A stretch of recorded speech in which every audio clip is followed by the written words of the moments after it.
کسی تھکے ہارے بھوکے کو کھانا کھلانا، یتیمن ذا مقربہ، اگر یتیم ہو رشتہ دار ہو اس کو کھانا کھلانا، او مسکین ذا متربہ، کسی خاک آلود مسکین کو یا فقیر کو کھانا کھلانا، یہ یعنی صالحات.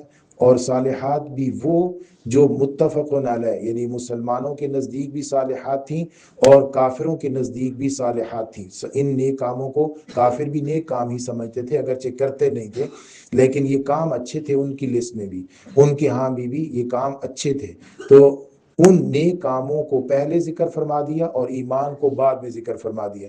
یہ بھی قرآن مجید کا ایک انداز ہے کہ جو باتیں ان کے ہاں بالکل مشترک تھی نا، یعنی وہ یہ سمجھتے تھے کہ یہ نیک کام ہے، ان نیک کاموں کا ذکر کر کے فوراً آگے ایمان کا ذکر کیا. مقصد ان کو ایمان کی دعوت تھی، لیکن انہیں بتانا یہ مقصد تھا کہ یہ جو نیک کام ہے نا، ان نیک کاموں کے ساتھ اگر ایمان ہوگا تو وہ اوپر والے نیک کام مقبول ہوں گے. اصحاب المیمنہ میں تب ہے، اگر اوپر والے نیک کام ہوں اور ایمان نہ ہو تو پھر ان نیک کاموں کا دنیا میں فائدہ ہے، آخرت میں ان نیک کاموں کا کوئی فائدہ نہیں ہے، آخرت میں اس کے نیک اعمال قبول نہیں ہوں گے.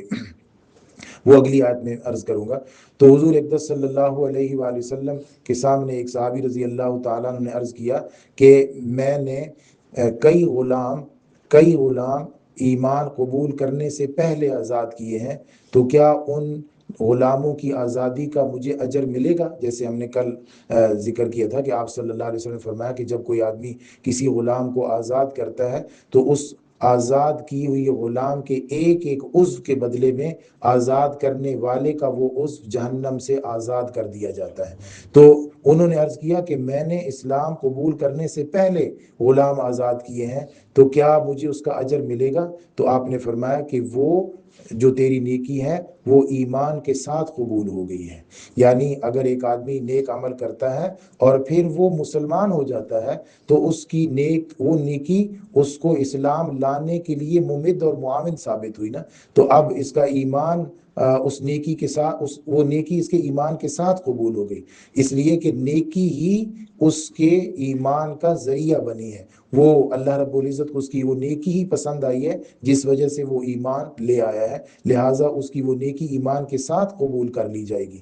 اور یہ لوگ ہیں اصحاب المیمنہ، دائیں ہاتھ والے.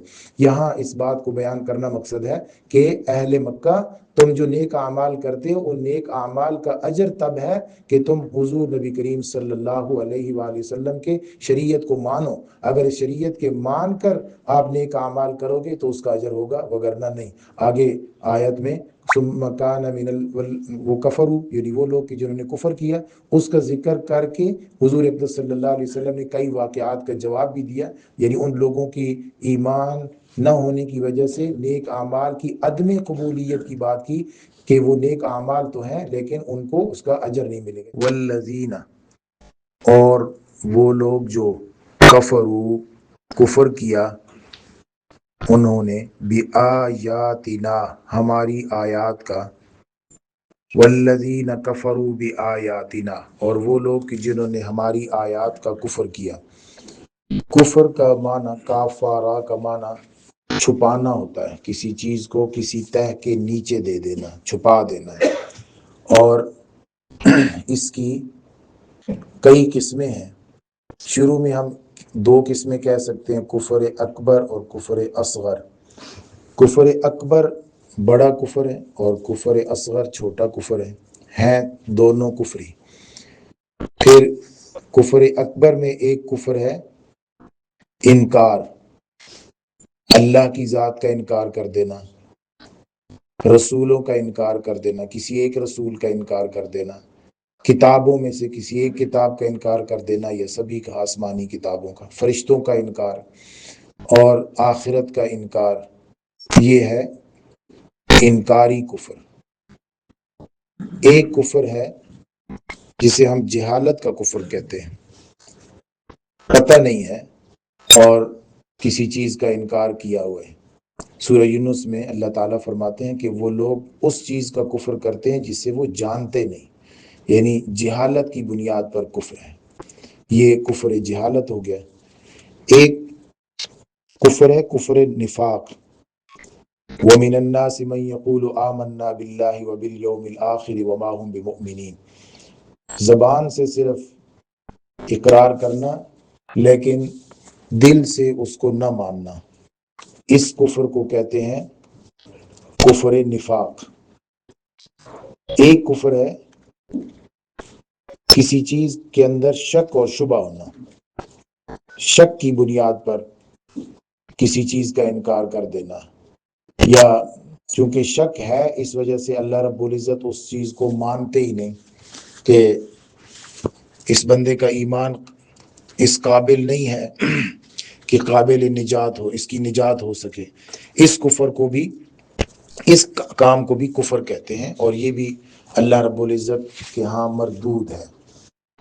جیسے سورۃ الکاف میں دو باغ والوں کا ذکر ہے، ایک جس نے دنیا میں پوری انویسٹمنٹ کی اور اس کا خیال ہے کہ موت کے بعد دوبارہ زندہ کوئی نہیں ہونا، تو یہ بھی ایک، وہ کہتا ہے کہ میرا خیال یہ ہے کہ موت کے بعد دوبارہ کی زندگی نہیں ہے، یہ بھی ایک قسم کا کفر ہے۔ ایک کفر جہالت کا، ایک کفر کسی اللہ کے حکم کو نہ ماننا، کسی حکم کو نہ ماننا، یہ بھی ایک قسم کا کفر ہے، اور قرآن مجید میں اس کا ذکر بھی کئی مقامات پر آیا ہے۔ جیسے اللہ تعالیٰ نے حضرت آدم علیہ السلام کے سامنے سجدہ کرنے کا حکم دیا تھا، اور فرشتوں نے کیا اور شیطان نے نہیں کیا، ابا واستکبر وکان من الکافرین۔ تو اللہ تعالیٰ کی کسی حکم کو نہ ماننا، ایک تو ہے نا عقیدے کا انکار، عقیدے جو نظریات ہیں، عقیدے ہیں، ان کا انکار، یہ بھی کفر ہے، لیکن کسی حکم کو نہ ماننا یہ بھی کفر ہو گیا۔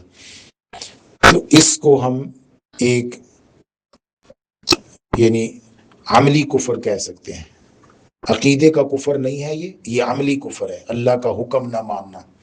جیسے نبی اکرم صلی اللہ علیہ وآلہ وسلم نے فرمایا کہ جس نے جان بوجھ کر نماز نہیں پڑھی اس نے کفر کیا، یہ عملی کفر ہو گیا نا، اللہ رب العزت کے احکام میں سے کسی حکم کو نہیں مانا، اللہ رب العزت کا کوئی حکم پورا نہیں کیا، یہ بھی ایک قسم کا کفر ہو گیا۔ تو اللہ رب العزت کے احکام میں سے کسی حکم کو نہ ماننا، اس کفر کی بھی بات ہو سکتی ہے۔ اللہ رب العزت نے جو عقیدے دیے ہیں ان کو تکبر کی وجہ سے نہ ماننا، یہ بھی کفر ہو گیا، جہالت کی وجہ سے نہ ماننا یہ بھی کفر ہو گیا، شک اور شبہ کی وجہ سے نہ ماننا یہ بھی کفر ہو گیا۔ اور حضور نبی کریم صلی اللہ علیہ وآلہ وسلم سے پوچھا گیا، حضرت عائشہ صدیقہ رضی اللہ تعالی عنہا ہی فرماتی ہیں کہ ابن جدعان ایک شخص تھا حضور صلی اللہ علیہ وسلم کی تشریف آوری سے پہلے، اور وہ بہت صدقات کرتا تھا، بہت نیک کام اس نے کیے۔ تو حضرت عائشہ صدیقہ نے پوچھا کہ کیا اس کی نجات ہو جائے گی؟ تو آپ نے فرمایا نہیں۔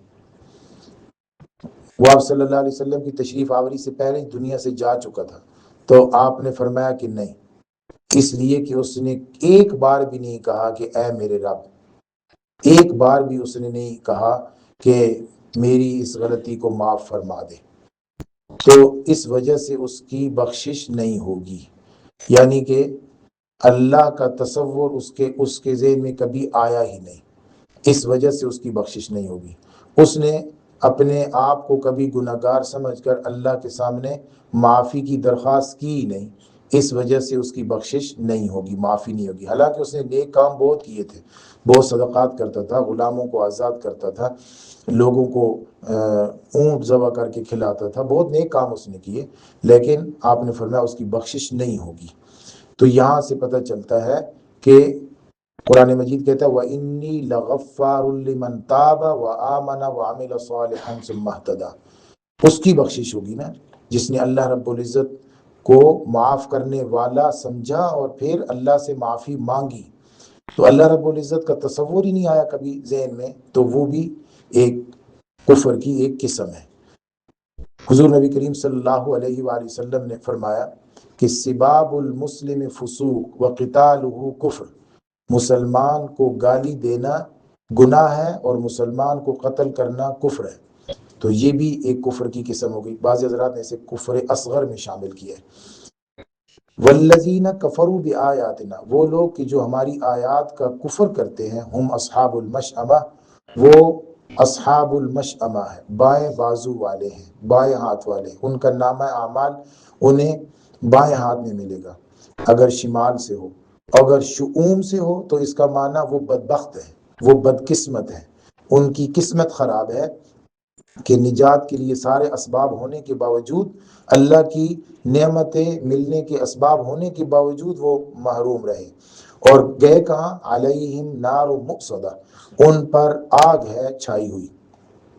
نار جہنم کا ایک نام بھی ہے اور آگ کو بھی کہتے ہیں مؤصدہ۔ اگر واو صاد دال سے ہو وسد تو اس کا معنی ہوتا ہے ایک ایسی جگہ جس کو سائیڈوں سے گھیر دیا گیا ہو، جیسے بکریوں کا باڑا ہوتا ہے، سائیڈوں پر دیوار بنا کر یا کانٹے رکھ کے ان کو درمیان میں گھیر لیا جاتا ہے، درمیان میں رکھا جاتا ہے۔